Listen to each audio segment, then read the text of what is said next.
that the message that we see in the school goes back to the community. And that when we nurture people who are young and they become compassionate, then that means that the generation that come even after us, there will be people that have neighborhoodness and they will reach out to the community. Ekibiina eki nikigambwa kuba kitongozebwaho ishomero erya Mandera Secondary School omu rurembo rwa Hoima kandi bari kukwatanisa n'aba Little Hospice Hoima.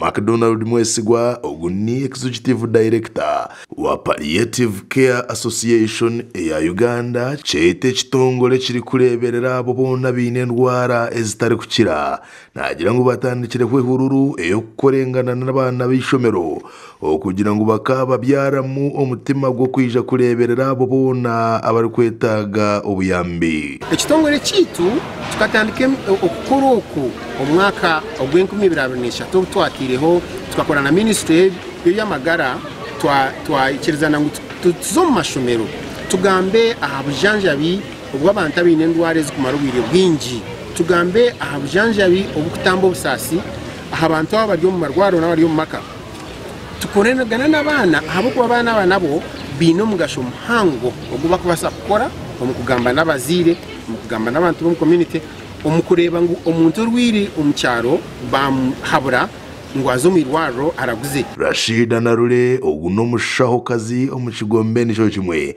nagira ngu ekibiina eki nikija kuyamba kukuza abaana bari kumanya ekyokukora na munonga ebikwatiriine n'okuhwera abo boona abaine oburwaire obwo. Tusuubira nti bwe tunaaba tubasomeseza bajja sobola okubaako kye babayamba okusobola okusanga omuntu ng'abonaabona n'asobola okumanya nti ono omuntu nsobola omusindika mu ddwaliro bwe liti oba nsobola okwogerako naye oba nsobola omusindikira abasawo. Ekyo nakyo kikulu. Ekyokulala tugezaako obba kumaakuma okusobola okuba n'omutima oguyamba era omutima ogulumirirwa abo abali mu bwetaavu. Abeegi batari bamwe na bamwe abatandikire omu kibiina eki okuruga ishomero ndyo rimwe borekire akamwenyo kandi bayoreka n'okubeetegwire kwega otiriho na n'okuyamba abo boona abari kwetenga obuyambe bwabo. Tend to benefit from this club because first of all, I'm someone who likes writing. I'm a poet, and so I would love to develop my poem skills through this club. I write compassionate poems about people in the community so that they really feel at home when I receive this poem.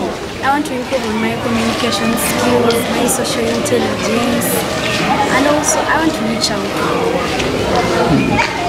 Ruth Nantongo ogu nuri kukurira ishomero rya Mandera Secondary School ashoborwa yagira ngu nabo nk'ishomero betegwire kwatanisa nabo bona otiriho no kubahereza ubushagiki obw'ekibiina eki kiraze kuba kiri kwetenga na munongo mu kukwera abo abaine oburwaire nibwo bumwe. Kilabu jetu tongoza olwaleero mu Mandera SS eyitibwa Compassionate Community nga twagala abaana baffe nabo bakitwale nti omuntu ayambibwa ate era ayamba nga tekiri ku baana bokka be basoma nabo naye neeyo ebweru gye bagenda nga basobola okuyamba bannaabo. Gasha kwa Gada Saba awatayari Westo muri Hoima.